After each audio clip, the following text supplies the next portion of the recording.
Well, good afternoon, everyone. I want to welcome you to our first LCAP meeting of the year, and I want to thank all of you for being here. I want you to know we're starting a little bit late, which is not part of our norm in Moreno Valley, but we're starting a little late. I'm letting y'all know that. I know y'all want me to end on time. It's going to end at 6 o'clock, I hope, but this is our first meeting, and so I want you to know how proud we are, especially for the community and the students to be here. Many of the employees work here in the building, so they just walked right downstairs and are across the hall, and so that's why they were all here.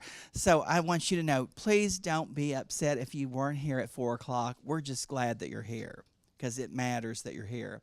So what I'm going to do, because this is our first meeting, and I did not allow for this, so Lisa Broomfield, I apologize. But because you're all, some people don't know who you are, and we don't know who each other are, I want to pass this microphone around, and I want each of you to quickly introduce yourself and just say what you do. You know, and you're not going to say anything else right now. So just that, so don't add to that. So I'm Dr. Ketziora, I'm the superintendent. I'm Nichelle Slayton, and I'm a student at March Mountain High School. I'm Harley Peckham, and I'm a student at Moreno Valley Online Academy. I'm Amar Summit, I'm a teacher. Where? Canyon Springs High School. I teach math at Canyon Springs High School. Lilia Villa, Director of English Learners. Jesus Holguin, board member with the Moreno Valley Unified School District. Martha Cepeda Medina, I'm the EL coordinator. Daryl Foster, Vice President of Student Services at Moreno Valley College. Jessica Garcia, Director of Business Services. Laura Aguilar, Parent Ambassador.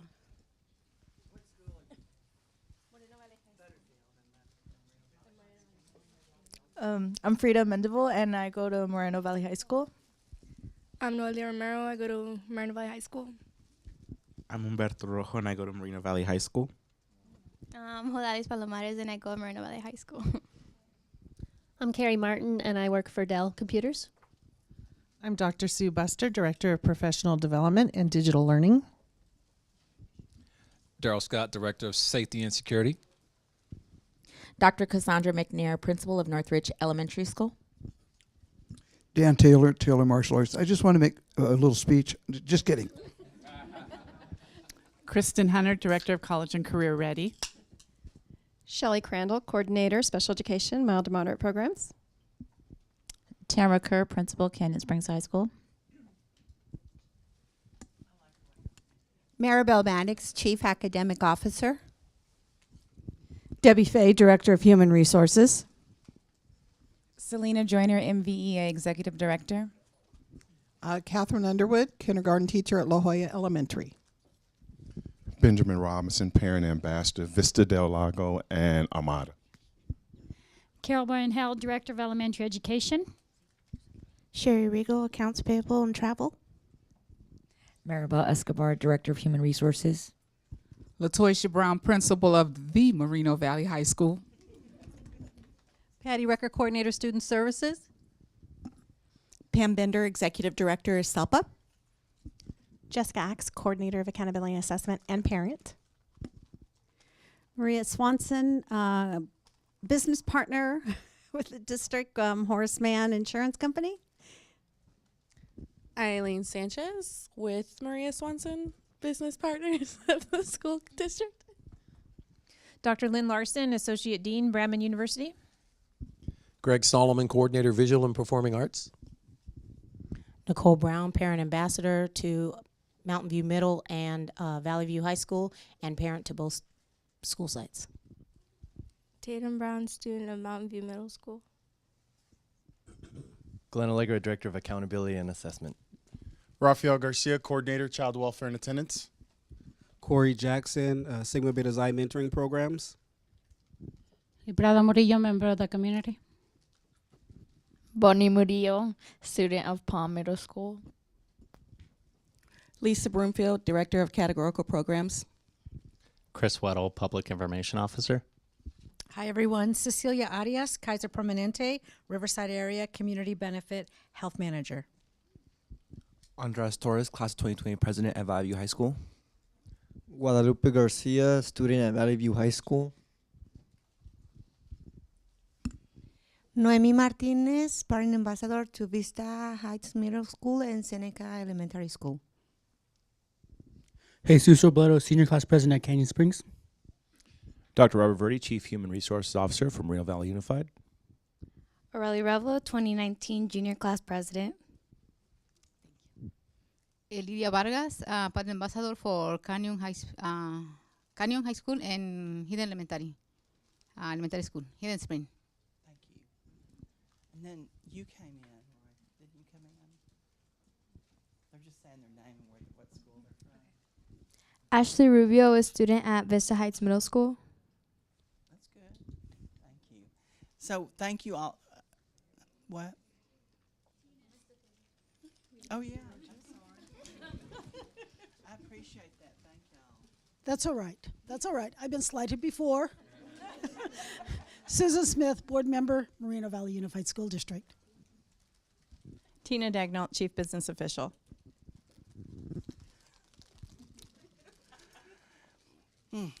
Well, that's Rosa Marga, and she's the secretary to Lisa Broomfield. And she's. Are you just? Did you want to say who you are?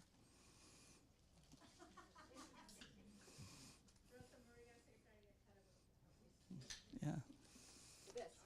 Yeah. So as you can see, there's a cross section of people here today. You're all stakeholders in Moreno Valley Unified School District, and part of the LCAP is getting viewpoints and feedback from everyone in the district. I especially want to thank the students who came here today, because you're really why we're all here, and you need to go back to your schools as you listen to all of this and share what you learned here, because this is about you and the impact that we're making as a district on what you get at your school. So I want you to know you're just critical in this, and we value you and appreciate you being here. Thank you. I know y'all look nervous and stuff, but we're actually, we want you to feel comfortable. Well, they might have to speak again. So I'm already behind schedule, so I'm going to try to flip through some things that I was going to do quickly. But I want you to know that there's an LCAP feedback form in your folder. It's like in the back, in the very back of those pages. And it has the different areas that we're going to talk about today. And so as we talk about these, if there are things that you'd like us to know or questions that you have, we'd like for you to leave these with us when you leave today. And if you want to put your contact information, if you want somebody to respond to you, we need you to write that down on there so that we can respond to you. And then inside your folder is an agenda for today on one side that tells who's going to be doing different areas. And then the PowerPoint that we're going to be going through is located on that on one pocket. And then there are some handouts that you'll be referring to in different presentations in one pocket. And so you might want to just familiarize yourself with those and make sure you can locate them. So one of the things that we do each year in our district is we have a leadership theme. We always have excellence on purpose. That's something that we walk in. We walk with excellence on purpose, and we are intentional about that. But then we also have Champion Equity, which is our leadership theme from our Leadership Summit. And I was going to go into a little more detail, but I want you to know it's about everyone, every student getting every opportunity so that you can be whatever you want to be when you leave our schools. And we value your participation and your attendance in our district. So I'm going to go through that. And then this is our stakeholder engagement objective. And would someone like to read this other than me? Would someone be willing to read it? I mean, nobody wants to read it? Okay. Come up here and read it, will you? It's Mr. Taylor. He's the martial arts person, so don't mess with him. And because he knows how to make things happen.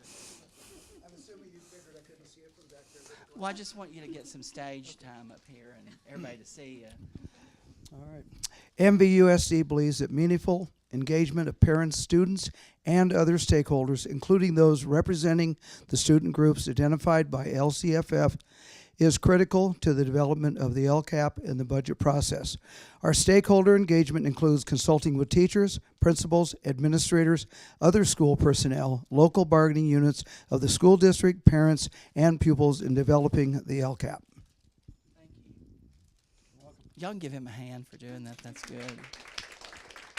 So what we hope is that you'll fully participate in this process and help us as we modify or revise or just tell about feedback from our LCAP. We want everyone to have an opportunity to share in their voice. So this is something that's new, and Glenn Allegri, our Director of Assessment and Accountability, is going to be going over this more. But this is part of why our leadership theme was Champion Equity this year, because when the state came out with this dashboard, you can see, and this is not a current one, but we'll be getting another one in November. But this is the one we received April. I forget when it came.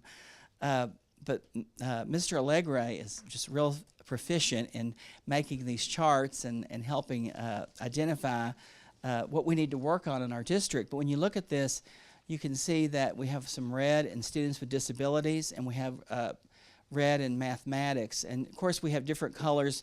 Blue is the highest, green, then orange, or yellow, then orange, and then red. And he'll be going over that more in some of his slides. But this is really important to make sure that we're looking at how all students perform and how we support all students. Then one of the things that when I became superintendent, I did a survey, and some people didn't know what it meant to have excellence on purpose. How do you do that? And so from that survey, this is what came out of that. So this is one piece of it. But one of the things we talk about is always starting with the why. So why are we here? We're here today because we're stakeholders in our district, and we want our district to move forward in a way that involves all people and helps communicate that. And you're an important piece of that communication. Every one of you matter and are valuable. So I hope you heard the different people that are here, and there's a reason. That's very intentional. We want parents. We want higher education. We want business. We want industry. So that's all for support for us. But I'll not go over all of these right now. But the last one says have fun, so y'all can smile a little, And, it is okay, to have fun. Then this is what our principals at our schools, they look at this, because this is their but how they're evaluated. And we look at this because in Goal 1, it talks about all students being proficient in reading, language arts, and technology. And you'll hear about that today. You'll hear about how schools are achieving that, or areas we need to work on. The second goal is about graduation rates, that everybody's going to graduate from high school, and that's part of our mission statement. And the third goal is learning environments where students thrive, and it's about students coming to school and reducing absenteeism and making sure that every student's here. And I see Rafael Garcia, who's from Student Services, and they're working on chronic absenteeism with schools, and many schools have reduced chronic absenteeism. So that's what we use as a baseline and a target for our principals in how they meet goals and objectives at their schools. Then in 2014, in this very room right here, with our LCAP stakeholders, we developed our strategic plan. Some of you were here present for that. Do you remember that? Yeah, some people weren't part of that. So, it's like there were things happening before people got here, and there's going to be things happening after people leave. But 2014, that began, and we said it would go until 2020. And so every year we look at that, because it was designed right with the LCAP. It was done simultaneously. They're not two separate things. They are the same. The goals are within them. So I told you about a survey I did this year, and I did that with every employee group in our district. Community people responded to it. And this is some of the results. This is in themes, what we should stop, what we should start, and what we should continue. And I'm not going to go over that in detail, but that is in your handout. But there's people around you that can tell you more about that. Then what is the LCAP? And this is something when people ask a question, and you're going to be taking a quiz today on some of this, so you might want to pay attention. And there are prizes if you do well on it. So I don't mean to up your anxiety or anything, but communicates the district's action and expenditures to support student outcomes and overall performance. And it's a 3-year plan which is reviewed and updated in the second and third years of the plan. We've actually been doing this plan for 4 years, but will be this year the 4th year. And we are, come on in, we're welcome. You might want to sign in and get a folder, and then there's some food, and somebody can help him find a chair maybe. And yeah, I'm just saying, you know, I don't have a greeter or a host over there, so this is really important. This was part of the process that we have meetings like this to inform stakeholders, but also to get information from stakeholders. So we value that process, and this is really a lot of districts. Mr. Holguin and I are on a committee that meets with other districts, and sometimes they haven't always had these types of meetings. So this is very valuable to a community. So these are the 3 meetings this year, and so I hope you'll take all of you, I hope you'll use those phones you have right now and take your phone out and calendar this, because we want you to be at every one of these. And this is the first one, and then on February 12th we have another one, and then April 16th. And we have what's happening at each of those meetings. This is built on, each meeting is built on giving you more information about our LCAP and deepening understanding so that when you leave here, you can go back and tell fellow stakeholders about this. That's what we want, is more people communicating about this. So I'm going to show you a clip from a movie. It's called Music of the Heart. And what I want to take you back to is 2000, what year did this, 14? Yeah. And I want to show you this because I want you to think about when we started things, how people felt. Some people thought they weren't going to work. Some people thought that, you know, what's this idea about? And this movie is about believing in what you do and really having a vision and a mindset of what can happen. I'm just going to show you a clip from the beginning of that movie, and at the end I'm going to show you another clip from it. But I want you to know that we face the same thing as we begin things here, because people sometimes don't all believe that what we've started is going to work, but that's part of the long term. So go ahead and start it. Or who started it? Somebody looks like they're clicking. This can Come in. Excuse me. Oh, I didn't I'm mean sorry, to interrupt. Janet. I just wanted you to meet my boys. This is Nick. Hi. And Lexi. Hi. I'm sorry. Hi. Oh, I'm Roberta Gaspari Demetris. Dennis Roush, our music teacher and program coordinator. Mrs. Demetris, did I not make myself clear yesterday? Oh, yes, yes, of course. I just wanted to show you something.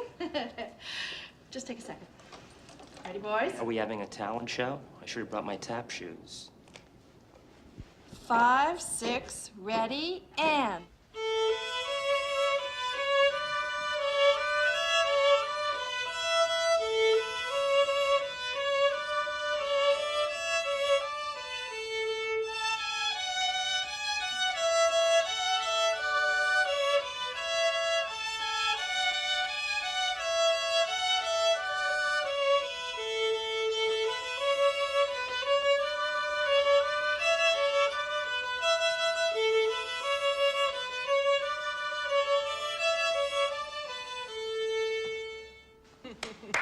Beautiful.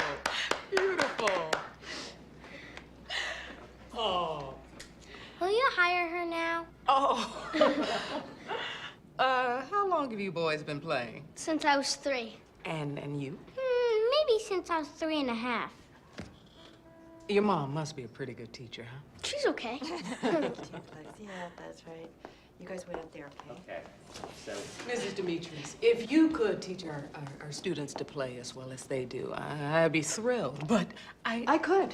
Any child can learn to play the violin. assuming they had the discipline. Well, I would teach them to have discipline. Mrs. Demetris, a lot of our parents are struggling to feed their kids, to pay the rent. They don't have time to help them learn violin. Well, they wouldn't have to.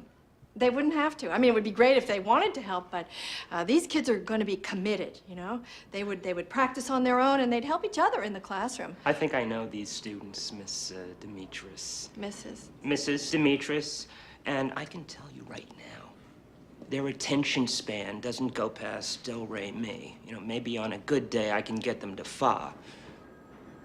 I think you're underestimating them. they can learn to play as well as any other kids. Oh, that I'd like to see. Well, you will, or you would, if...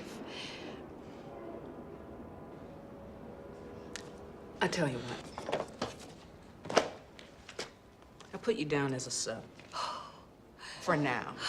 Thank you very much. But even if it works out, the board may not let me create a permanent position for you. That's okay. Anything is okay. Well, Thank you. I have already planned thank out you the whole very term, much. and I can tell you right now there is no room for this. Besides, where are you going to find money for violins? Oh, you need violins? I have violins. I have 50 violins. Thank you very much. Nice to meet you, Mr. Roush. Roush.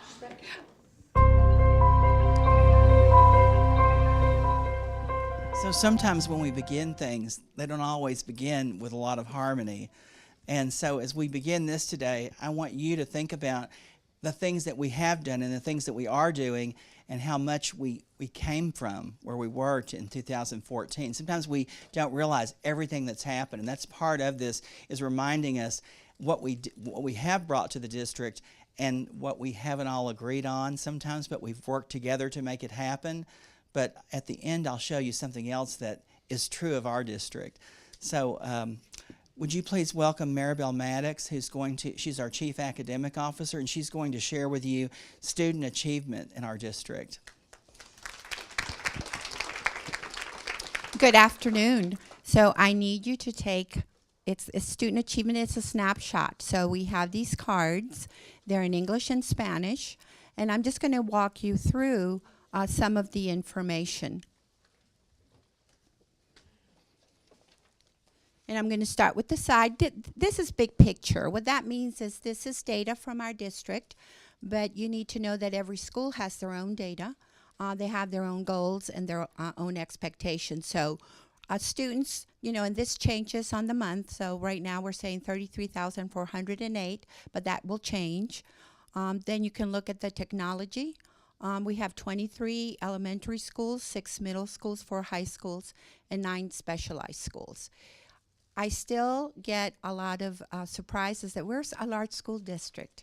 And a lot of times it's good for all of us to know the number of schools that we have and the number of students that we service with many specialized programs. We currently have, and that can also change depending on the day, 3,546 employees, and you can look at the number of certificated, classified, and management. The average is about 20 students per class. Then we have the student demographics. You can look at our students' demographics with the different ethnicities.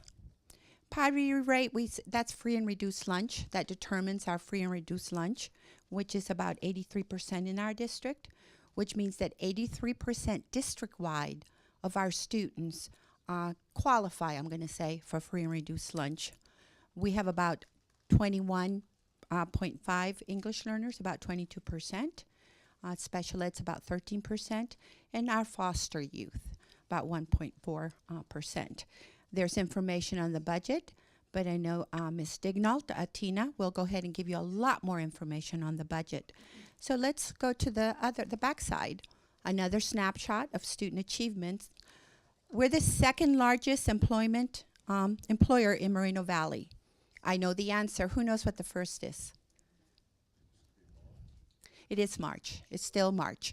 March Air Force Reserve. Yes. But we're the second, so that's important. Like Dr. Kitsura is saying, it's good to remember, what this district has accomplished, what our students have accomplished. So it does start with some of the designations we received. We have 3 national schools to watch. Stay tuned for that. 8 Golden Bell Awards so far. 1 Avid Demonstration School. 12 Gold Ribbon Schools. 216 and 217 Best Community for Music Education. 11 Models of Excellence. International Baccalaureate at the high school. And we can hopefully going to be adding at the middle schools at Vista Heights. 7 Title I Academic Achievement Awards. Last year, our graduating class received $63 million in financial aid and scholarships. That's important for you to know. And it's something to be proud of. But now let's look at our achievement, because we do need to look at that to see what's working, what's not working, and especially as LCAP stakeholders, what do we need to do or to change? So a graduation rate right now currently is at 87.7. If you remember, it's slide 6. What's our goal in this district for graduation rate? Who remembers? It's 100%. That is the expectation. You're correct. But we actually have something written in slide 6. I'm giving you a clue where you can get it. The graduation we want, 90% to start, 100% is gold, right? So we're at 87.7. So is there still work to be done? Yes, there is. And that's going to take all of us to reach, especially that 100%. Attendance rate, you see an arrow, it's going up because it did go up, and it's at 95%. One more time, our superintendent has goals and expectations for every school in our district, and the expectation was 95%. Is 95% enough? I don't know. What you're our stake? What do you think? It's 95% enough? What should that be? 100%. Okay, so that's something to look at also. Reclassification rate continues to go up. Right now it's at 16%, probably one of the highest in the county, if I'm not mistaken, if not the highest. CAPS math has gone up. It's up to 21%, and we were one of 2 districts in Riverside County that had that growth. Do we need to continue to improve in math? Yes, we do. Yes, we do. We acknowledge the growth, but we also acknowledge the work that needs to be done. For ELA, it stayed steady. We did not improve. We didn't go down, but we did not improve. Dropout rate. Now it's green, but the arrow's going down. Why do you think that is for the dropout rate? Thank you. You're correct. It should be lowering. The dropout rate, we want that to be 0, right? 0. So we're lowering, looking good. Suspension rate, all the work with CWA and all the counselors and staff at the sites going down. Expulsion rate went up a little bit, right? And that's sometimes hard for to look at, but we can't say we want safe schools for all. And what does that mean? And what does that mean as a district for us? And how do we look at that, especially when we look at standards of discipline? Are all students accountable? But what supports do we have for them so they can be successful? AP passing rate went down a little bit, but there were more AP tests passed, so that did go up. And I can tell you, although it's not here, our AP participation rate, which means the number of students that we have in AP, that has steadily gone up year after year in this district. So to maintain the students passing those tests, it takes a lot of work. So you need to do that. Let's see that. A through G completion rate went down a little bit. There are 2 things about A through G that people need to know. A through G are college prep classes, and I hope the students that are here know what the A through G classes are at their sites, especially at the high school. But you have to pass those classes. Students, does anybody know what grades do you need to pass your A through G? Do you remember that? It's an A, a B, or a C. No D's. No D's, or it does not count for A through G at the UC and Cal State system, right? Because that's what they need for our students. And at the bottom, just a reminder, this is our focus, it's our LCAP goals. We have 4 goals with 13 outcomes, and those are the goals that Dr. Kitcher reviewed with us a few minutes ago. This is only a snapshot. You will be hearing a lot more information on data so we can make informed decisions. But it's good to have this. You have it in English and in Spanish. We're going to put it out in the community. We all need to have common information about our district, what we do well, but also what we need to still do. Okay? Thank you. Thank you, Ms. Maddox. So we often like to ask different stakeholders to present here. So I'm talking about community members. And Dr. Larson is a real significant community member and also Institute of Higher Ed. She's been instrumental in helping us develop programs in our district. And she's, on her own time, developed our Odyssey of the Mind program that our students benefit from greatly. She has done this through volunteer work, through her role at Brandman, and I just want to thank her. And recently, she did a grant with Dr. Buster on improving our getting teachers into the profession. And y'all had like, how many people there the other night? 120 people that are interested in 22 slots. And so that's really high interest, but it shows the need. Yeah. So we're very proud, and she asked to present this here today. And again, if you have something that you'd like to contribute, we hope that you'll let us know. Thank you, Dr. Larson. Thank you, Dr. Kedziora. And I love working with Moreno Valley District because things get done and ideas get shared and things move forward. So it's a wonderful district to work with. In your packet, you have a sheet that says LCAP and MTSS alignment. So if you want to pull that out and take a look at it, if we can skip over this slide and the next one because it's the handout. So my goal here today is just to build awareness about what MTSS is, and you within your district know exactly what you're doing to address the concepts of MTSS, but not everyone is aware. Who has heard of MTSS before? Raise your hand if you've heard of MTSS. Yeah, not too many. So again, my goal here is just awareness and to talk a little bit about what this stands for. So MTSS, the letters in MTSS stand for Multi-Tiered Systems of Support. That's where you get the MTSS. And it's an integrated, comprehensive system that focuses on differentiated and student-centered learning. Now, differentiated learning, for those of you who are in special ed, you know what that's all about. But differentiated learning means that the teacher is accommodating the instruction for the various types of learners that are in the classroom. And that's not just for students with special needs, that's for all different kinds of learners. So your gifted and talented learners, your learners who are English language learners, and your learners with special needs. So the teacher is aware of all the different needs that those students have in the classroom, and they're providing differentiated instruction that meets their particular needs. So everyone has a level playing field. That's what I like to talk about in special ed and gifted ed, making sure that all the students have a level playing field and the best opportunity to learn in that particular environment. So MTSS is all about that.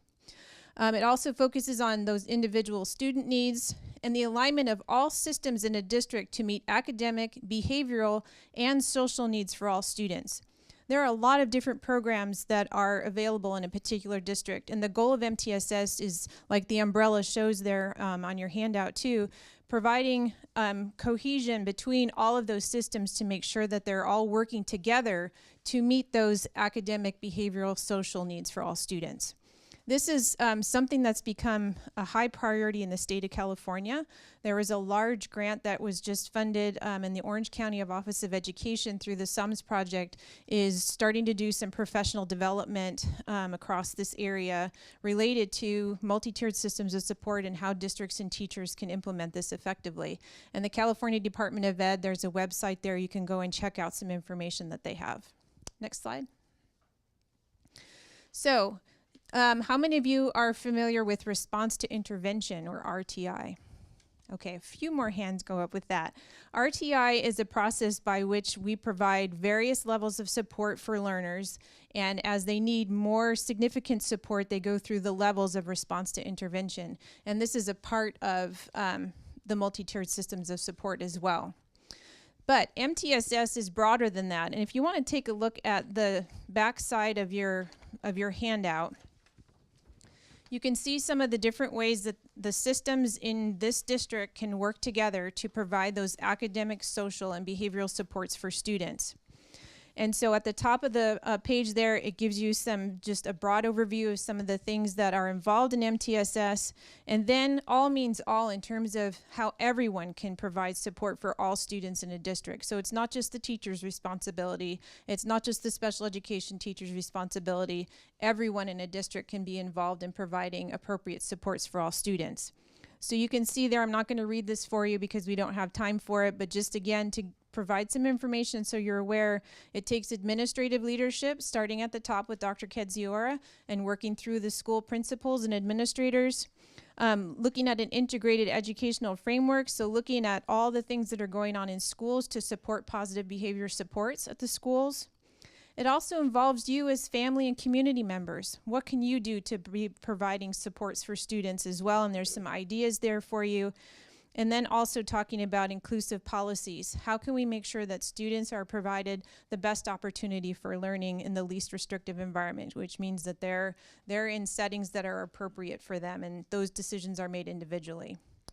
So this is a district initiative, and there are things going on in this district related to this. Again, this was just a point of information because there is a lot going on with MTSS in the area, and Dr. Kedziora felt it was important for you to see the connection between what goes on in LCAP and MTSS if you happen to hear about that.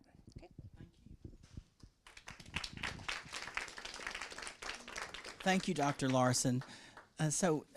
Please welcome Lisa Broomfield, who's the Director of Categorical Programs, and she's going to do something interactive with you, and she's very excited about doing this with you, too. And I want you to know that Lisa Broomfield and Glenn Allegre, they were really the architects of this meeting and helped make it happen, so I just want to thank them, and you can give them a round of applause for that. Thank you, Dr. Kedziora. I really appreciate that. If you can please open up your Chromebooks. Does anyone not have a Chromebook? Because we have extras over here.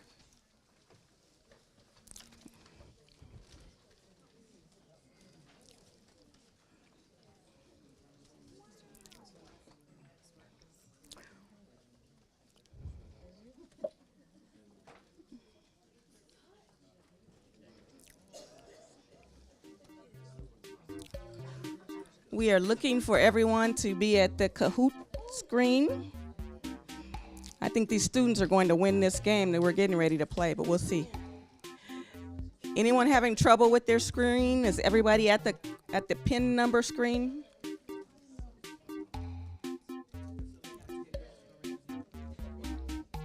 Yes, we do.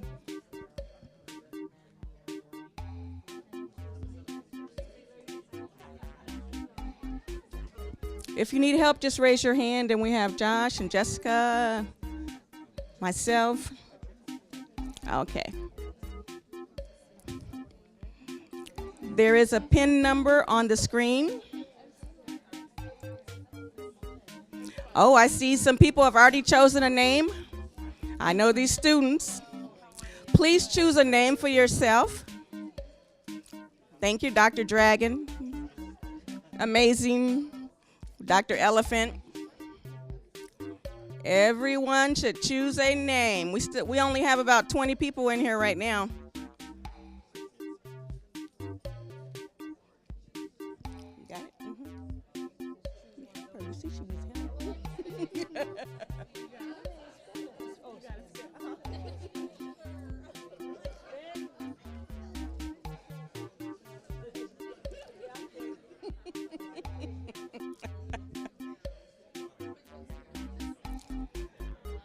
Okay, Rockstar Shark, Witty Eagle. Is that you? No. That's you, Witty Eagle. Okay, I'm waiting just a couple more minutes to make sure everybody's in. Just spin it, spin the box at the bottom. You got it? Well, you can take that one. Are you happy, Shark? Okay. Is everyone in? What's your name? Okay, we are ready to get started, I think. Make sure no one at your table is trying not to play and that everyone has a name. You choose your name?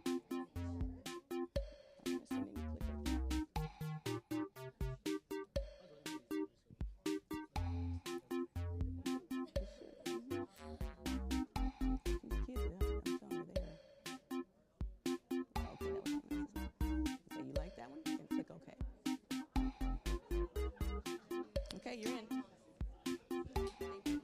Okay, everyone is in? Doesn't look like all the names. 58 players. We're ready, Jessica? Nobody trying to cheat? We are going to take a little quiz about the LCAP. So Ms. Maddox did an excellent job going over the data. You're not going to have time to look it up, though. All right. Let's start it up.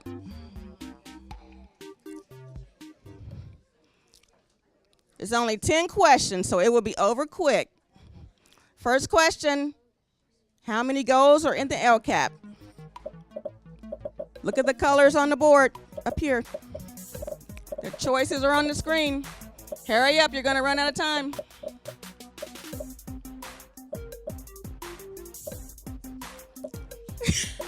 Dr. Kidzer, I better not tell you. All right. I hope you got, 36 people got it right. Excellent, excellent.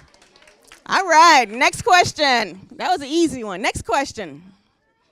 Friendly Lion is in that lead. How many state priorities are there?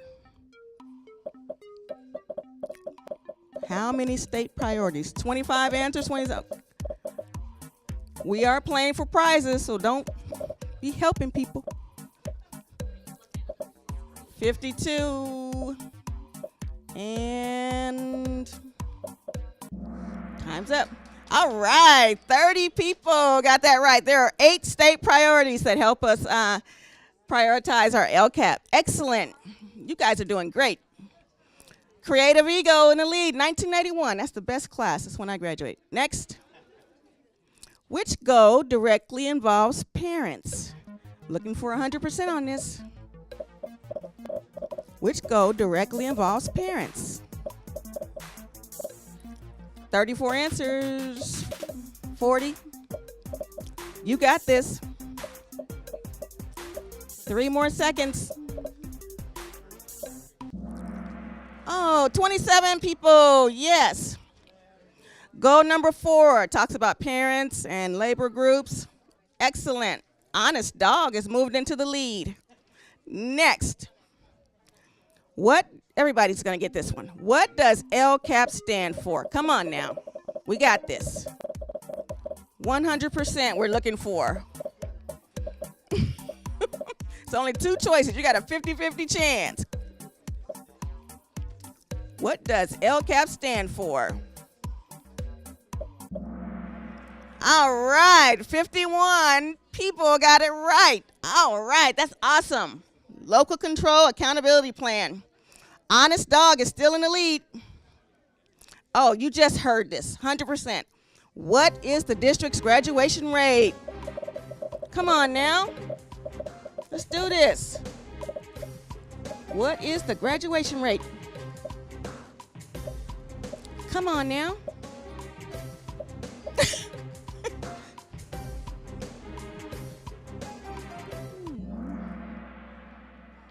All right, 47 people know the district graduation rate. 87.7 is on your LCAP information card.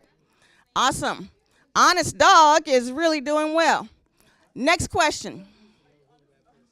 How many students, Miss Maddox went over that, are in our district? Come on, you got this. You got this. Got it on that card she went over.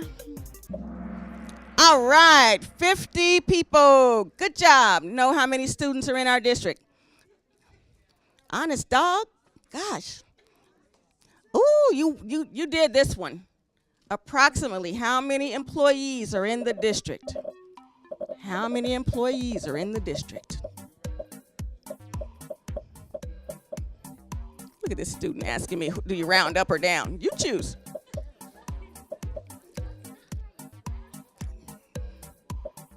Come on. All right, 46 correct answers. I think that's the highest one. Very good, very good. Honest Dog, wow. LCFF funding is defined as, what are the different types of funding?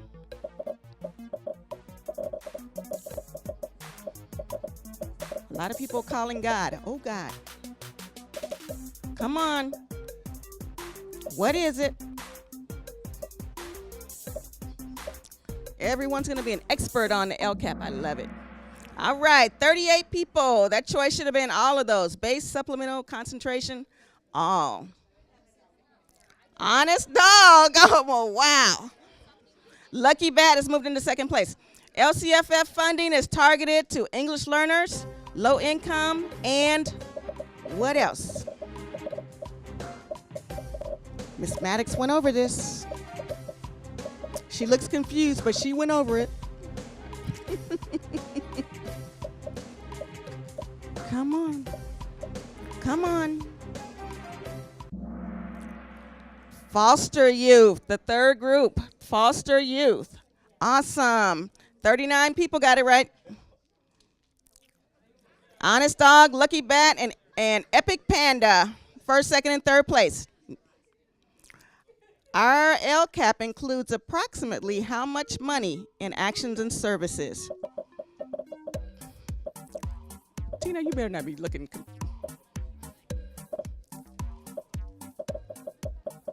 How much money is included within our LCAP?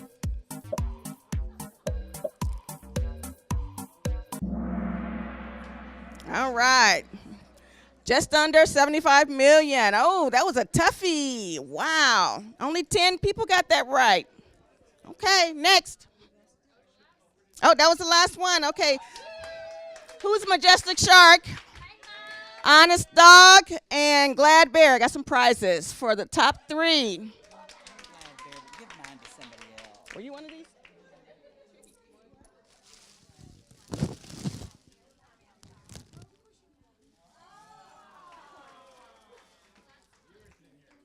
Who's Majestic Shark? All right. Honest Dog. Rosa's behind you. Jessica. And all right. And you're Glad Bear? Awesome. Give yourselves a hand. You guys did really good, really. Awesome. Okay. You are experts on the LCAP. Now, thank you all for playing, and thank you for bringing those prizes down here. Can we give Elisa a round of applause, please?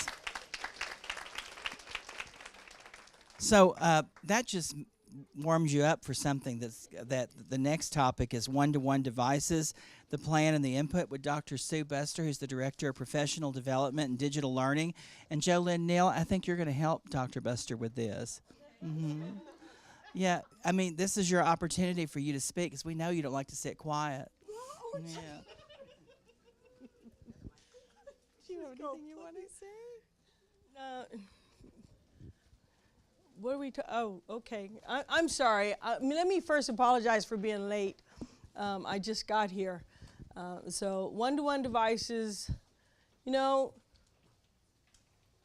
things have to change, and they change for the better of what we're doing. So it's a great honor to be a part of our district and give our students one-to-one devices that are coming around the county. A lot of our kids already have it. So we're hoping to get this done, you know, as fast as possible for our children. So all I can say is it's an honor to stand up here in front of you and be a part of this action that's going to take place. It's going to roll out, and we're going to, as support staff, we're going to do our best to help make it happen. Thank you, JoLynn. Appreciate your support. Well, you just mentioned he talked about the grant too. Oh, he did? Yeah. Okay, so we just wanted to share with you that we will be implementing, starting a new initiative for one-to-one devices being taken home by our students. So we will be sending home Chromebooks with our students in mid-January. We probably won't be able to do it on the first day we come back on Monday, January 8th. So we will be making plans for the next few weeks to get that ready to roll. And that means that every child will be taking home a Chromebook and a charger. They'll take their chargers and keep it at home and charge it every night. And we will be treating those Chromebooks just like we treat textbooks. And that's why JoLynn is here to support.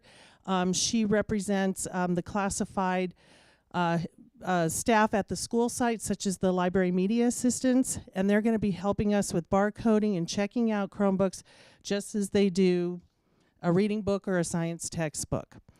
So we'll be using that process to send them home. and to keep track of them and to make repairs and replace stolen ones, just as we do with a textbook. We will have a dedicated web page that will be established on the district website to support families and teachers and students with the logistics and questions they might ask. Within your folder right now, you have on white paper a stapled handout that has frequently asked questions.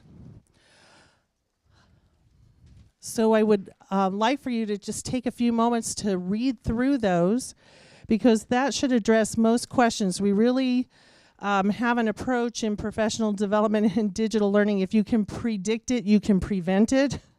So we really looked at other districts and asked them about their pitfalls and the barriers that they had in their implementation, because they've been doing it for a while. And we pulled their questions from them and put those down for frequently asked questions and gave you the answers. If you look at the very back of this handout, here's just kind of a snapshot of free Wi-Fi that we have in the city of Moreno Valley. But on our web page, we will have interactive capabilities so that you can kind of hover your cursor over these little dots and you'll see exactly the name and address of the restaurant. So for example, McDonald's or Panera or Starbucks. So we'll have that information there for our parents and for our families. We will also be looking at other solutions such as low-cost internet, as well as possibly some checkout hotspots and what have you. So we will be having a district-wide parent meeting to be determined. We haven't set up the location and the date of that, but please look for that. That will be forthcoming on the district website, and we'll be using Peach Jar to get that information out. So that's just kind of a quick overview. More information to come. I'm sure you have lots of questions, and I know we're kind of pressed for time in this meeting, but hopefully this will get things started and get you talking at your school sites. Oh, okay. Does anyone have any questions real quick?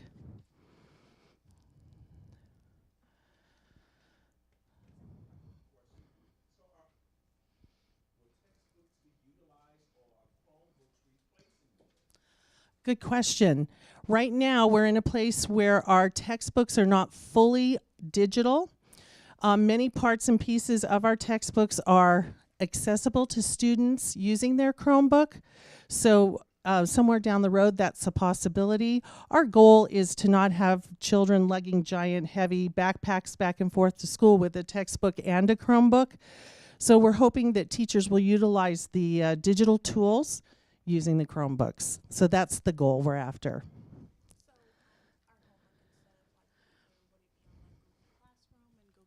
And those kind of things. Okay. Will our homework go from paper to being digital using Google Classroom and Google Docs and those kind of things? That's our vision. Do you like that? Yes. Why do you like that?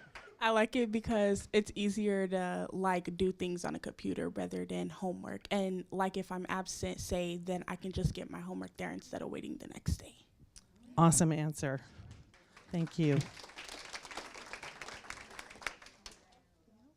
No, I'm good. Okay. Yes.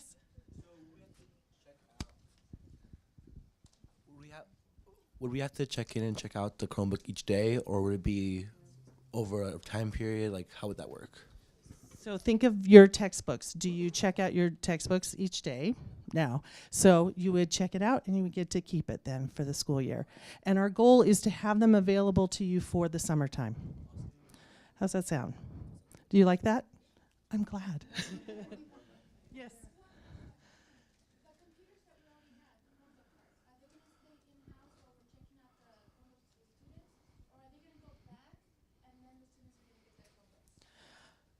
Yes, no, yes. We're going to have a little overlap with our new lease on the Chromebooks. And so we are going to have some breathing room because we do have to turn in the ones that are expiring.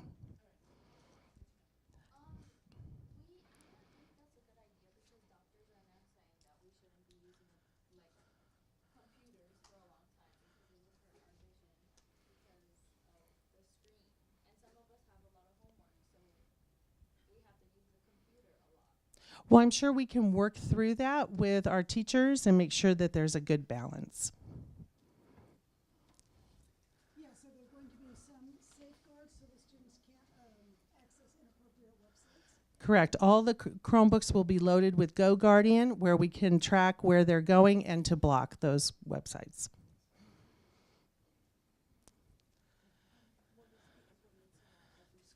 Will this be implemented at every school, even elementary?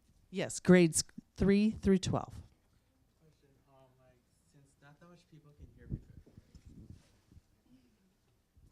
me. You know how some people that can't hear very good? Like, I know for me, I can't hear good with my left, so I'm almost deaf. So how's that gonna work out if you need to like hear a video? Because like for me, when I use like the speakers of the Chromebook or the headphones, when I like try to like switch it to my left one, it can be like louder. When I have to make my right ear part low, I can barely hear nothing. So how's that gonna work out? The Chromebook has an audio and visual on it, so you can probably hook up microphones and stuff to it and earpieces to it that you can help you out. And I'm sure if there are special ed assistants, we can make sure you have pieces to do it. Like, because I don't have nothing. I just LEA. Yeah, our CELPA department specializes in that. We have lots of devices that we use to support students' hearing. Would you agree with that, Pam? Yeah, we can look into that and support you.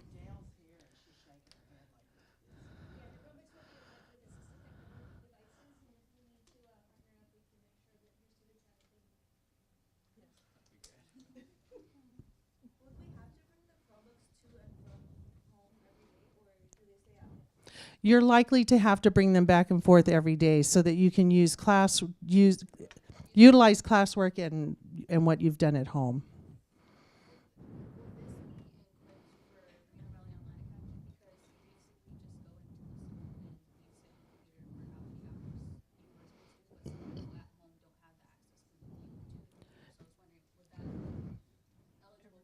Absolutely.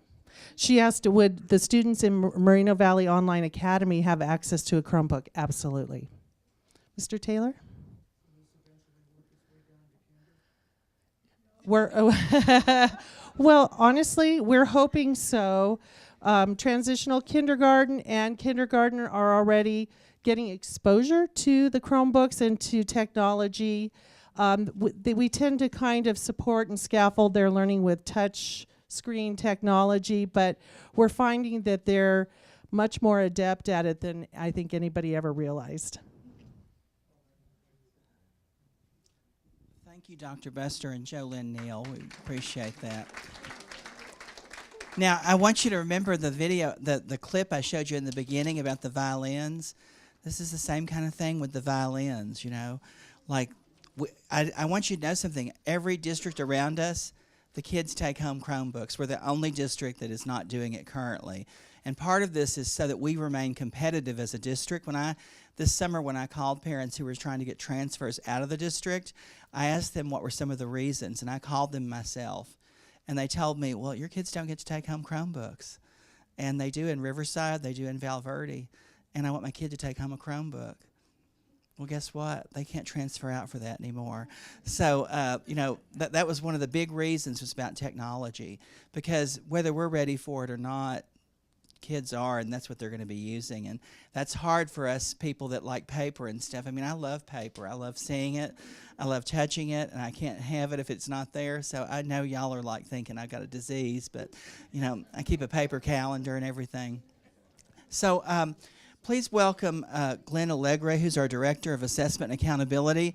He's going to do a presentation on why data matters. And will y'all give him a hand? Now, y'all, this is a great meeting. I'm looking at some of y'all, and y'all do not look riveted yet. But we're working on it. Maybe something's going to come next, so just hold on. Because this is powerful stuff. And you need to, like, you know, I'm feeling it. Glenn, bring it in. Wow. Thank you, Dr. Kedziora. What is data? Why does data matter? Anyone have a answer to this? What's so important about data? Yes, ma'am. It gives you the information you need to make good decisions. And that's exactly right. Yes? If you don't know where you are, you don't know where you're going. Also another good statement. Thank you. And sorry? And it helps us with accountability for the state, and that is true.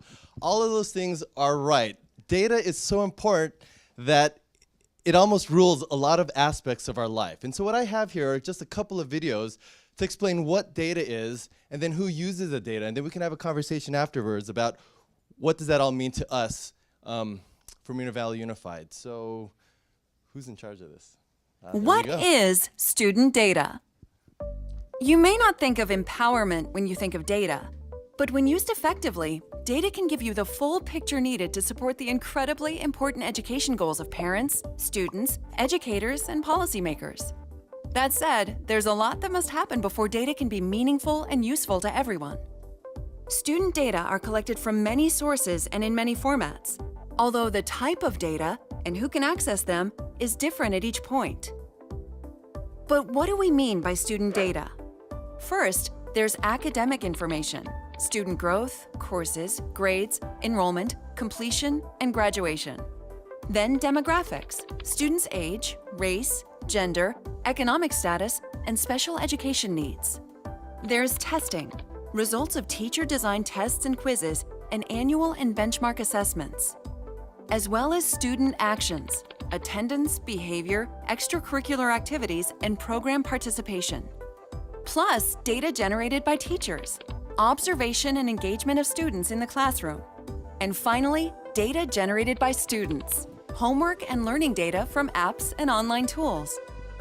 To get that full, clear picture, important requirements must be met for information to be truly useful and to empower people. Data must be there when you need it, provide a whole picture of student learning, and be relevant to your needs. Data has to be safeguarded, trustworthy, and kept private. Educators and policymakers need to have the knowledge and skills to use data effectively. Data should be used to communicate with families and communities about how students and schools are doing. And data must also be used to help leaders and educators support and improve learning. The right data, in the right format, used the right way, empowers students like Joey, supportive parents, dedicated educators like Ms. Bolin, and visionary policymakers with the information they need to make decisions and take actions that lead to student achievement. It boils down to this. Student success depends on empowered policymakers to allocate resources and craft important laws. Student success depends on empowered teachers to design effective instruction and individualized lessons.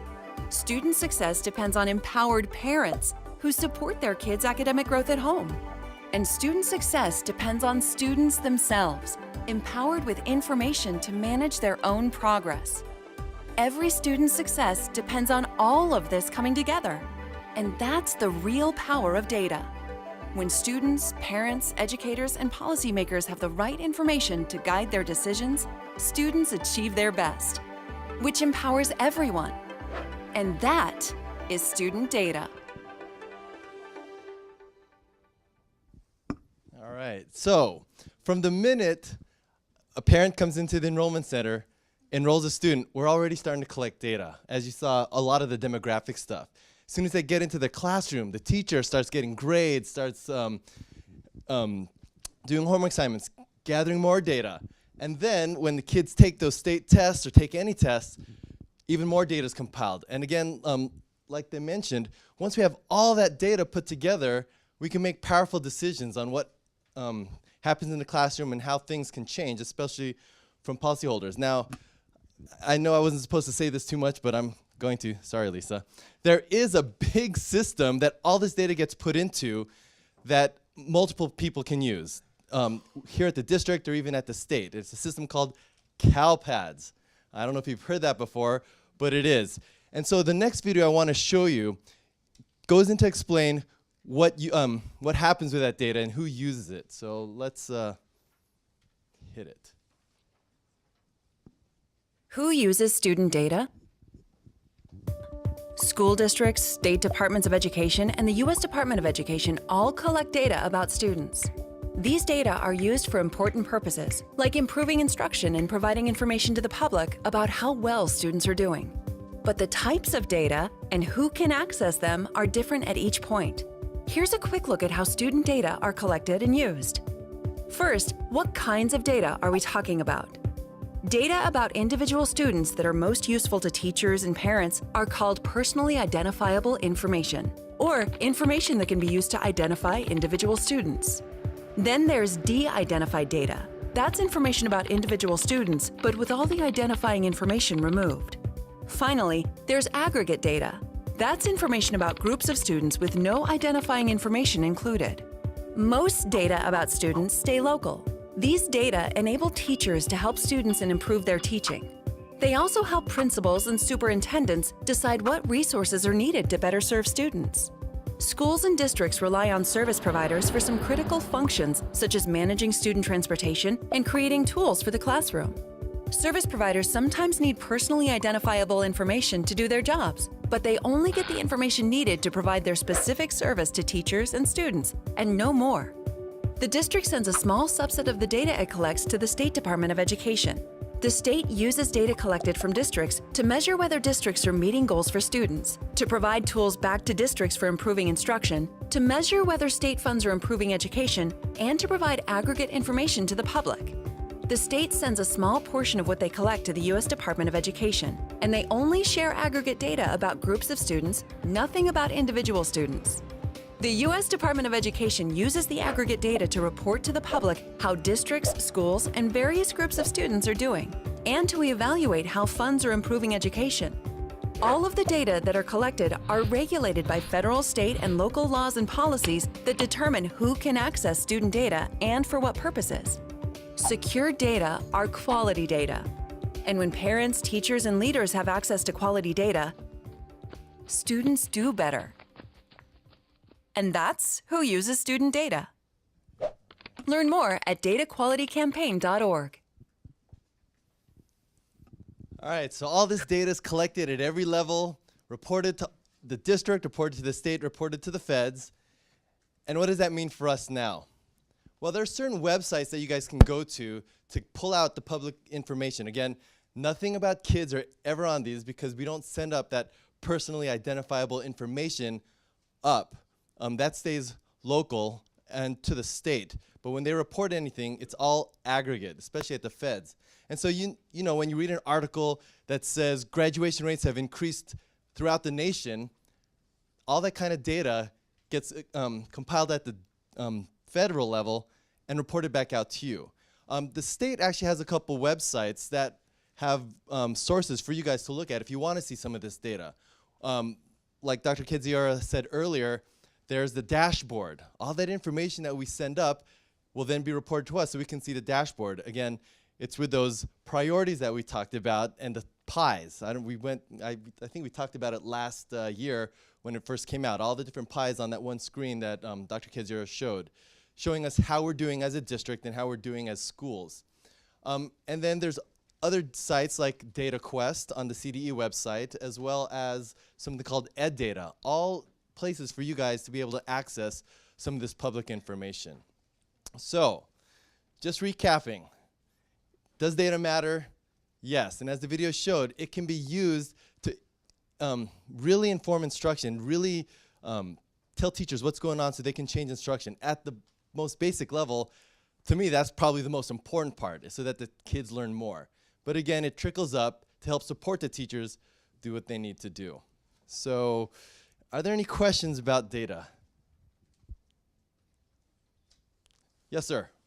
So what's the primary purpose and the appropriate use of the SBAT? Of the Smarter Balance? Yep. Well, when the policymakers put it into place, they wanted it to, we can't have a, well, yeah, we can, kind of. I mean, to test every single thing would take a long time. I mean, to have a test to see how well the kids are doing, to have a test to see how schools are doing, they wanted to make one test that could do most of all of that. And so without having to test kids over and over and over and over and over again. So with that one Smarter Balance assessment, they're able to put, to aggregate that data so that we can see how are our schools doing and ultimately how the kids are doing. Yes? Well, Okay. That data that comes from that, Uh-huh. that test, who is that intended for? Those results of that test. Is it not intended for the student to learn where the student is learning and where they're growing and where they like have where their areas are and their growth and how is that not the purpose that it's been tested for validity score? Yes. Psychometrician, that's its only valid use according to psychometrician. Like That is. John Popham today was a psychometrician. Mm-hmm. Right, so I just want to make sure to point that out, that the valid use for the SBAC and some of these tests, and they've been tested for validity, is for teachers to work with students to help those students grow. It's supposed to be data that help us as educators, help those kids grow and help them. It's not a, its main purpose is not to judge a school or a child or a teacher. Its whole thing, I feel like in this environment we need to point that out. Its purpose is to help kids do better and to help, and so there's a reason that we do these things. And I just want to make sure everyone knows that and knows that that's what we use it for. That's what educators use it for, is to help a kid be better, like grow and learn and to continue learning all the way through. And that you're exactly right. It is very.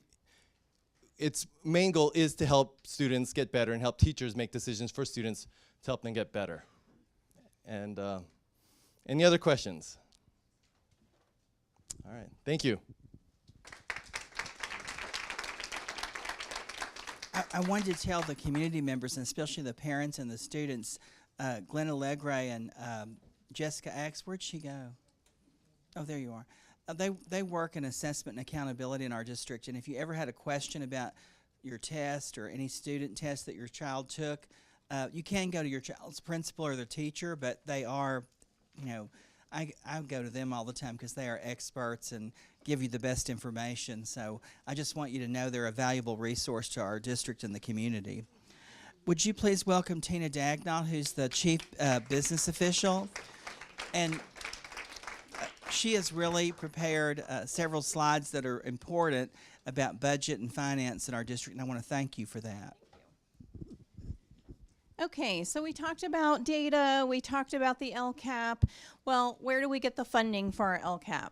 Well, that is called the Local Control Funding Formula. We'll refer to it as LCFF funding. When this was implemented 5 years ago in 2013-14, it was out of a really out of the recession, out of a lot of changes with school finance.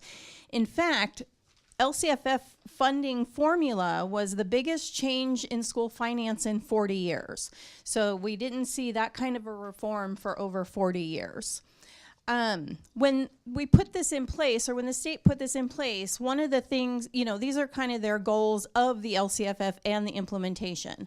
One, that no district receives less than the 2012-13 levels. That was, 12-13 was an all-time low for school funding at 22% deficit. So we were setting the bar really low at that point, but that was one of the goals. They want funding restored to pre-recession levels, which was 2007-8 funding levels. They want equalization. That's core funding for the same for all, along with equity, meaning those that need more services need to get more services. And that would be fully implemented by 2021. So we take all of our funding from the state, we call general fund revenues, and then they threw in all of what you would know as categorical programs. That is your transportation, EIA, all of these little pots of money that had specific purposes. They said, no, we're going to give you all these funds in two pots, basically, and let districts decide through this type of a process, an LCAP process, how we're going to spend those monies. So the one pot of money is our base grant. That's our equalization, all districts getting kind of the same for each student. And then the supplemental and concentration dollars are more dollars that you get based on equity, meaning that any student that is low income, English learner, or foster youth, you get more grants for those students. So with those, although we call them unrestricted, they are targeted to increase or improve services to those students. So when we look at the targeted funds for supplemental and concentration, you can see these funds are they need to go to the students who generated them. As I said, low-income English learners and foster youth. And then this committee and the district puts together a plan how to best serve those students and how to spend those funds. So when we look at the history of LCFF funding back in 2013-14 when it was created, this is just to kind of give you a snapshot of the dollars that are allocated from the state for those funds. So you have your base grant, your supplemental and concentration dollars, and then your add-ons. One of those things is transportation that used to be funded LCFF. It was a separate line item for transportation funds. Now they call it an add-on. It will never go up, but hopefully it will never go down. But yet we're still, providing transportation. So you can see from 13-14, 14-15, we have some pretty large increases, and we're trying to get to this 2021 funding level of $334 million. That's our target funding. When they put into place the LCFF, they said by 2021 you will be funded fully, and as I showed you on that first slide, that's those 2007-8 pre-recession levels. So when we look at our target funding, the 2021 funding, we see that we've received our gap funding to date of $158 million. We're to receive $170 million, so we're over 92% fully funded to our target. And you can see that in order to be fully funded, we need to receive $12 million more, but we have 3 years left that the state can actually get us to that funding level. So one of the things I wanted to mention is 2017-18 is our 5th year of funding. And we're almost fully funded. Good news and bad news. Good news is that we've received the funds over these last 5 years that is closing the gap. The bad news is we've received in previous years $34 million one year, $42 million another year, $19 million another year, and yet we only have $12 million that needs to come to us before the governor says we've been made whole. And so we're not going to have huge increases for the next few years. Our new monies are really just going to fund the increased costs that we just have on the natural. We have increased pension costs, our SERS and PERS. We have increased step and column. Those are basically moving, our employees that move along on the salary schedule. And then we also have minimum wage increases that we're going to see in January and the following January. So we have a lot of increased cost just on the natural of running a business, basically, and we're not going to be receiving a lot of new funds like we have seen in the past. So I think it's kind of up to us as a committee that we need to look at what we've been doing, make sure it's been working, and do we want to redirect any funds, or are we really going to continue with the programs and things that we've got going on in place now? So just as a snapshot of our budget, you can see general fund revenues. You can see the blue area. We have 82% that comes from our LCFF sources. That's our LCAP monies, as we were mentioning.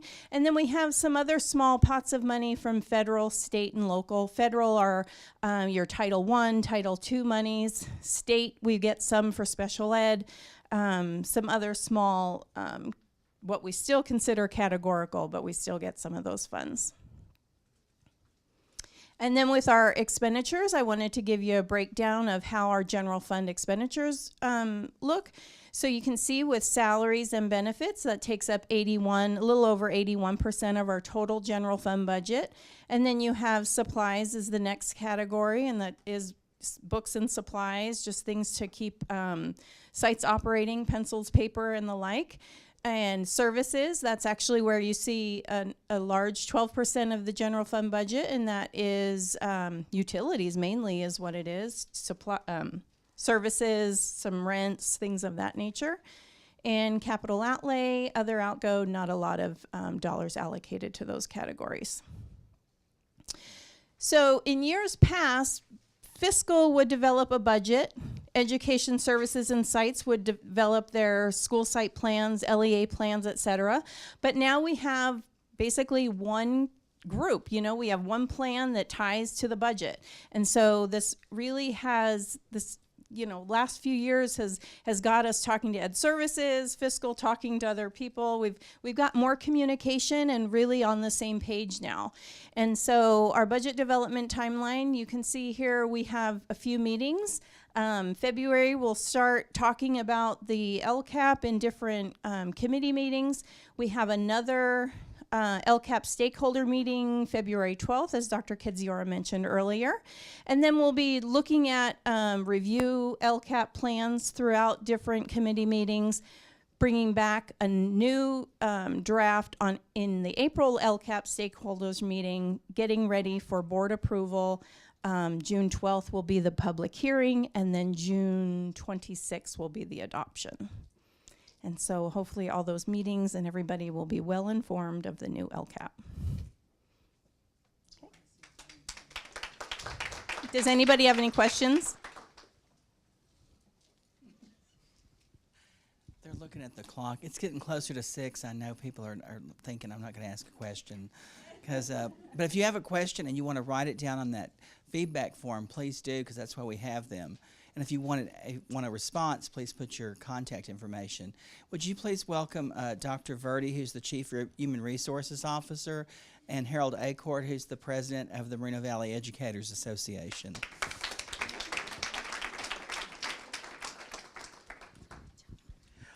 Hello. Hello, everyone. My name is Harold Acord, and I am a Spanish and German teacher here. This is my 31st year, and I'm excited about the good changes that have been occurring here in Moreno Valley. It's been great for kids, and I'm very excited about that. Could we look at the slide right before? I just want to say something about that. Do you know that our district is being held up as the exemplar of how to do an LCAP?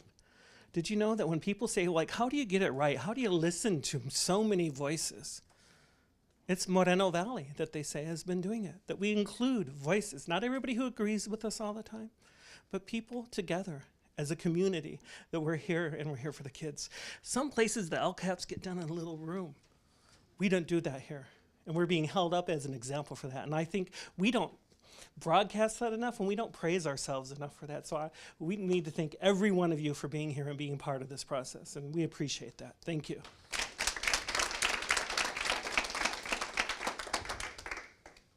So obviously the teacher's the first role in actually having the education happen, the teaching happens. But I want you to know, and I want you to feel good about the fact that there's a lot that happens before the actual lessons are engaged in here in Moreno Valley. We actually have something in our teacher's contract called restructuring, to where we can talk about all this data that Mr. Alegre spoke about, that he shared with us, all that data. We look at that data and then we talk about what is it that we need to do in order to help our students be the best that they can. And we talk as a staff, and the staff gets together and they do a plan for how should our schedule be? What's the best for our kids, for our students, for them to learn? We work together to make sure that we're delivering good lessons, that we monitor those lessons, that we make sure we look at all the diverse needs of our student population as educators. We make sure we get help from the district. We get help from people in the district to help us know about trends and other things, to where we can make sure to address our individual students' needs, to where we don't lose a student. Our whole thing is we want more than 87%. We want 100% of our students to graduate. I grew up in poverty. I lived in a trailer. My mom and dad went to the 6th grade. But what got me out of that situation was I grew up in a district that thought every one of us could learn. And that's what educators, if they want to come here, one of the things we look for with Dr. Verdi when we hire someone new is, do they believe every one of us can learn? Every one of our students, we look at these things. And we make sure that we protect instructional time, that our teachers are able to teach in the classroom, that we're able to do what we need to do in order to get our information to the students, and for the students to then use that information and show us what they can do. We look at all the data, like Mr. Alegre was sharing with us. We look at our test results, we look at the big tests, we look at our MAP tests, we look at everything in order to see how can we as a team better provide instruction to our students to where they will succeed and they will do better. So sometimes people just think, oh, we're coming into a classroom and there's a lesson. A lot of stuff happened before any of those lessons were even put together, thought of, and decided that today, this is what we're going to do with this class. And we want to make sure to be transparent about that and make sure you know. And that we do, you know. My students didn't always love it when I'd open up the board because it was old school and I had hardly any technology in my classroom. I'd open up the board and there would be a quiz and they'd be like, right, not your favorite day, right? But we do those assessments and we ask hard questions on the assessments too. We try to make sure that there's good, what we call depth of knowledge on those questions to make sure that we're giving every student the opportunity to show how deeply they've understood something. Because we owe it to you. We owe it to the community, and that's what we do. All right? Thank you, sir. Mr. Acor touched on an important point about hiring teachers with a heart for students. And a lot of things that you saw on the previous slide, we feel very confidently in our district in educational services and human resources and professional development. We can train new teachers to make them great teachers, but you can't really train folks to have a heart for kids. So when we go out to recruit, one of the things that we look for and one of the things we ask about is, do you believe all students can learn? Do they have that ability? And can you help us get them to where they need to be? One of the things that we're proud of over the course of the LCAP, not just the 68 some odd positions that we added over that period, but retention was a very important focus of our LCAP process. We wanted to not just recruit and train the best, but we wanted them to stay in Moreno Valley. Once we invested this time and energy in recruiting and training and putting them in our classrooms and working with veteran teachers and really getting to know our students, we didn't want them to then jump ship to another district. We wanted to keep them. So this slide is very telling on how the LCAP process, the different things that have gone into the LCAP, the programs, changes in compensation for the better, the more stable economy, all the things that the state has done to support education in the meantime, and everything that's happened here in-house to support new teachers has really had an impact on that. So over the last 3 years, our new teacher percentage loss is just 22%. A very telling number that I wanted to get on this, but I didn't have time. In the 3 years previous to the LCAP, our previous percentage was 41%. We had a huge turnover rate in the years prior to that. There are many factors for that. The instability with the budget, yes. There was changes in leadership. Leadership got better here, I believe, from the board on down. And I think ultimately what happened was we really invested in our people. We invested in our people. And so with solid leadership, stable leadership, some great superintendents, and some great training and investment in our people, we have seen our retention improve by over 20%. So that's something we're proud of, and that's a tribute to the LCAP. Well, that's it. Okay. Thank you. Thank y'all. Okay. So we're almost finished. And Miss Mario, yes, ma'am. Okay, you can ask it, and Dr. Verdi, you can get. Why not every single teacher have a brown Neil computer? Okay, because they have a lot of trouble to bring all the instruction for the kid on time because that computer is really old.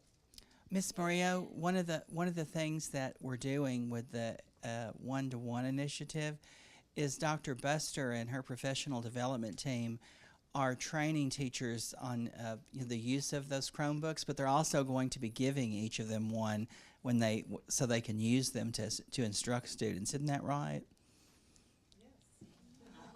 Yeah, I mean that's part of it to help them, because how are they going to help kids if they don't have one? Yeah. Some schools like Mrs. Kerr, do all of your teachers have a computer in their classroom to use?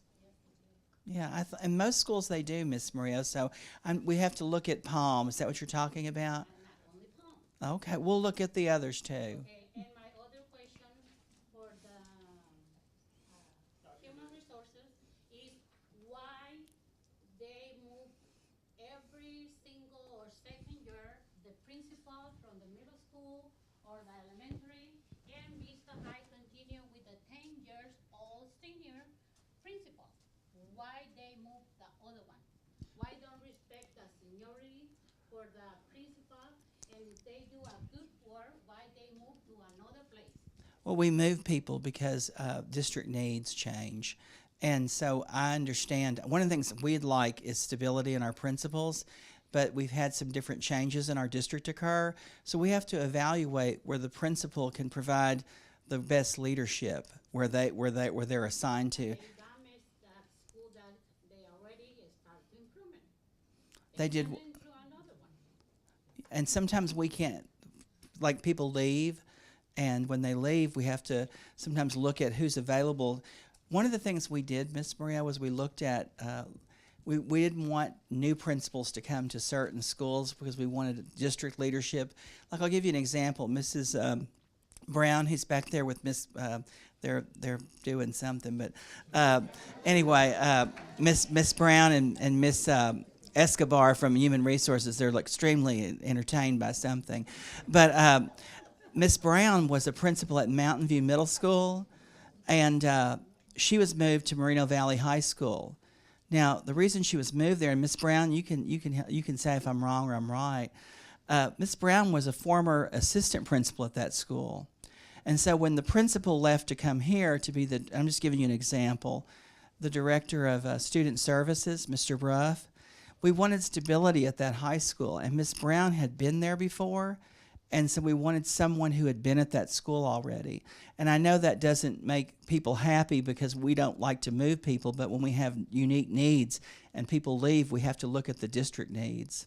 And so I want to apologize to you for interrupting something that you thought was working, but we want that at every site. And that's important. So we do look at that. And we're not trying to move people to move people. It has happened quite a bit in the past couple of years, but we're looking to stabilize that and keep people in their places when possible. Think about in the future because they damage the way that teacher work, they damage the kids, and they damage the program. Because that principal brings some program to work with the teachers, and then when he left, the new principal, they don't have no clue about the program. It's true, and we work on that too. We tell the principals when they get moved to new schools to not change anything for the first year at least.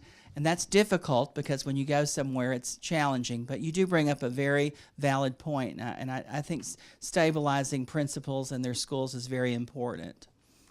Mr. Torres from Valley View High School. To piggyback on that, when I was a middle schooler at Palm Middle School, my 3 years of middle school, we had 3 different principals. And what I found with each year that we started, it was kind of chaotic because they all wanted to implement different things that we, the students, were already used to the year before. So I just want to see, now they even have a different principal, Dr. Avenger. And so that's 4 different principals in 3 years. So I wanted to see how that affects the students because I found it really chaotic to the students. And we value and appreciate that. We don't do it. One of the principals left, and that starts something. But it's hard to understand this. We just don't do it to do it. It's based on district needs, and sometimes that doesn't make sense to people because if you're not looking at the total picture, looking at one school. But it is something that I think is important. The high school that I went to has only had 7 principals in 120 years, and that's the reason why it's so wonderful. So a principal does make a difference, and we know that. But I do want to let you know that sometimes people leave, and we can't prevent that. And so we do look at that because we're not trying to move them to move them. It's about handling different district needs and making sure that all district schools are served with expertise. So I do apologize, and we are working to make sure they are stable. And then we need to make a good evaluation for every single principal when they hire them to put in a special school when they have a special program development because sometimes they do not know. We have a lot to work on. We always do, and I appreciate you helping us with that. Thank you, Ms. Murillo. I want you to know that we do value everyone's opinion, and that feedback form is very important. So today we talked about student achievement, the multiple systems of support, the one-to-one device plan, LCAP funding, LCAP data, the role of the teacher, and then some other topics came up. And so as you leave today, you can write comments, or you can write questions, or you can share whatever you'd like. But we would like for you to fill those out. And then I have one last thing I want to share with you. And this is, remember the movie clip I showed you in the beginning? I want you to think about, the trouble that they had in that school. There's always going to be conflict when you start a new program, and there's always going to be people who don't believe. But with vision and perseverance and people continuing to work together like we are, that's how we get better. So in this clip, I'm not going to show you the whole thing, but I am going to tell you something when I show you a piece of it. This is the same movie, but it's the end of it. And they go to Carnegie Hall to play their violins with people. And I just want you to see this. It's a true story, too. Did it go away? There's all kinds of... Bach's Concerto in D minor for 2 violins. Notice these kids up there that are playing with these adults. This is at Carnegie Hall.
So I think you get the idea that with high expectations, look what can happen. And I want to give you an example of that happened in Moreno Valley this weekend. I was very fortunate to be at the water polo game between Valley View High School and El Centro High School, and I was with Mr. Holguin. And, I got to meet this coach, and his name's Coach Niles. And I want y'all to know he's a phenomenal individual because they didn't have a pool most of the season. The pump broke and it's being repaired and replaced. But one of the things he didn't do was say, we don't have a pool. We're not going to, we can't, practice or anything. He took the kids into the gym and he taught them the techniques. And you could tell that night when they were playing and it was cold, but they were a team to just watch because they really were a team because of that coach and the leadership there. They beat Beverly Hills High School the week before. I mean, when they went to play them, I thought, that's it. And I shouldn't have never thought that, but that's what I thought. I thought those kids must play every day and have, coaches that teach them to swim. But I was doing something that you saw earlier in the movie, and I wasn't having high expectations, and I wasn't believing what could happen. But after I saw them on Saturday night in Irvine, I said, and I was so proud of those kids. It was. Were you there? Yeah, it was amazing, wasn't it? Yeah. And that's an example, like this movie here, of what's happened with our LCAP because we've put additional money into athletics, and that's part of what schools have experienced is additional funding sources to help our schools. And we're looking at making our tracks and our fields and our gyms. I mean, right now the Moreno Valley High School gym's being air conditioned, but I want you to imagine and a lot of the parents turned to me and they said, and that's without a pool, Dr. Kedziora. And I heard them loud and clear, but I was more impressed with what the coach did. He's not a teacher in our district, he's a walk-on coach, and how he was with them and what he got them to do. And it was through his belief and through his amazing leadership that happened. And that's what happened in Moreno Valley this weekend. Now imagine what's going to happen next weekend because we believed in these children and we believed what was possible. And we did everything we could do to help them. And that's what our LCAP is all about, is helping you all be everything that you can be. So I want to thank you for being here this evening.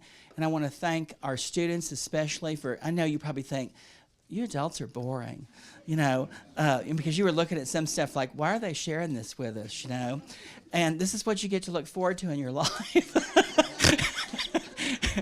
but it can be fun. You know, you get to be around people, and look, look at all this interaction you're having. You don't even know, like some of the people haven't even spoken to you, and if you met them, you might like them. You know what I mean?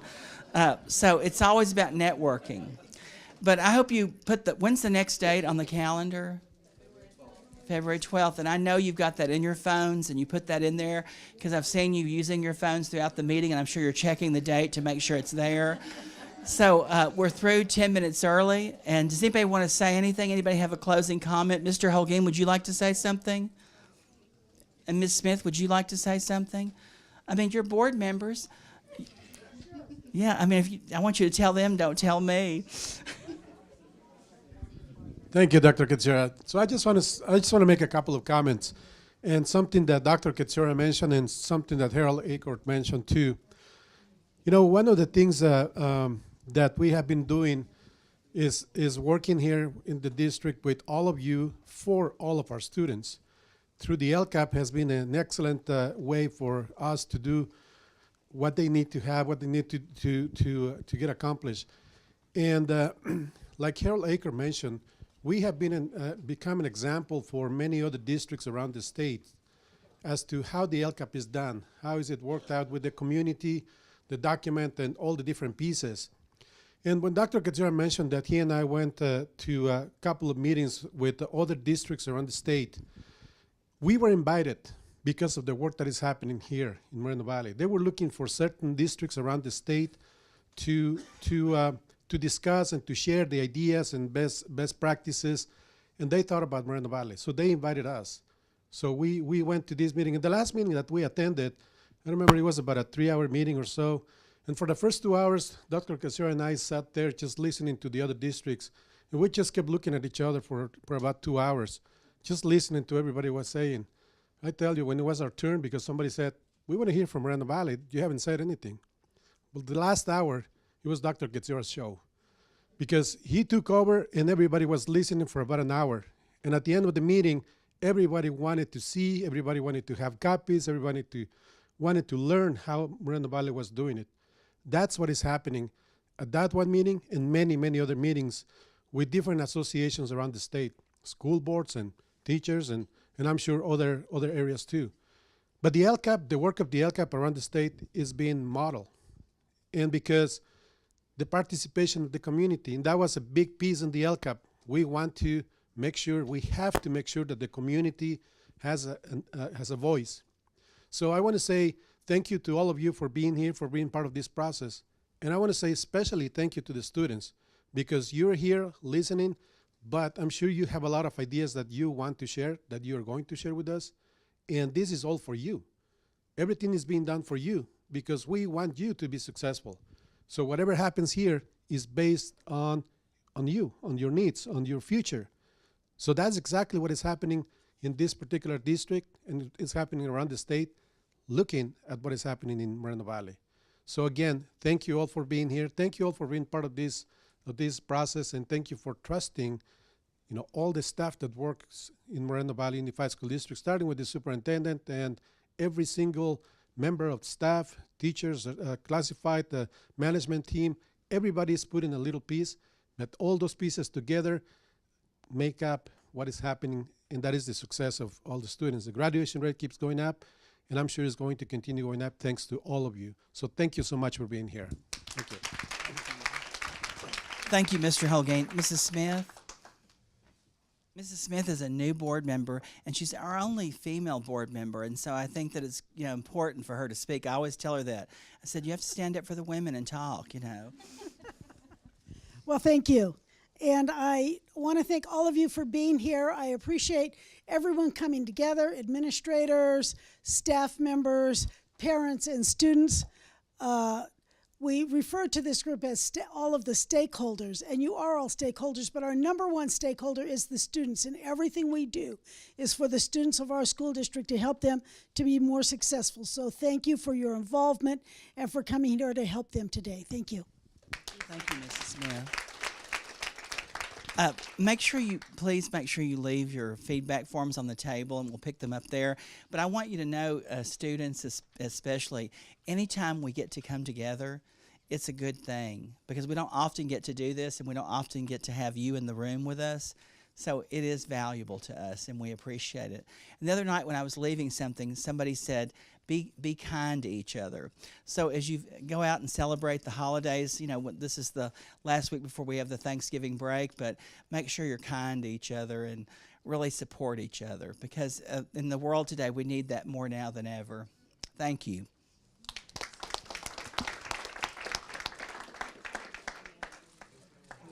And just a little, if you didn't sign in when you came in, please make sure you sign in. We use this for our LCAP data.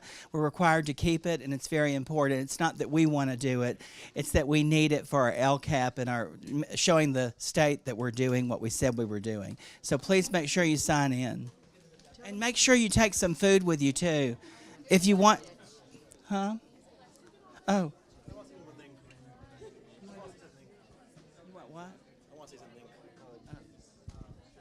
CI not working anymore? Is it working? Okay. CIF quarterfinals at Valley View High School, 7 p.m. on Friday, okay? Who are y'all playing? Pacifica from Garden Grove. Yeah. Mm-hmm. We're going to be there. Oh, what about the safety about the LGBTQ community in school? The gay, lesbian kids?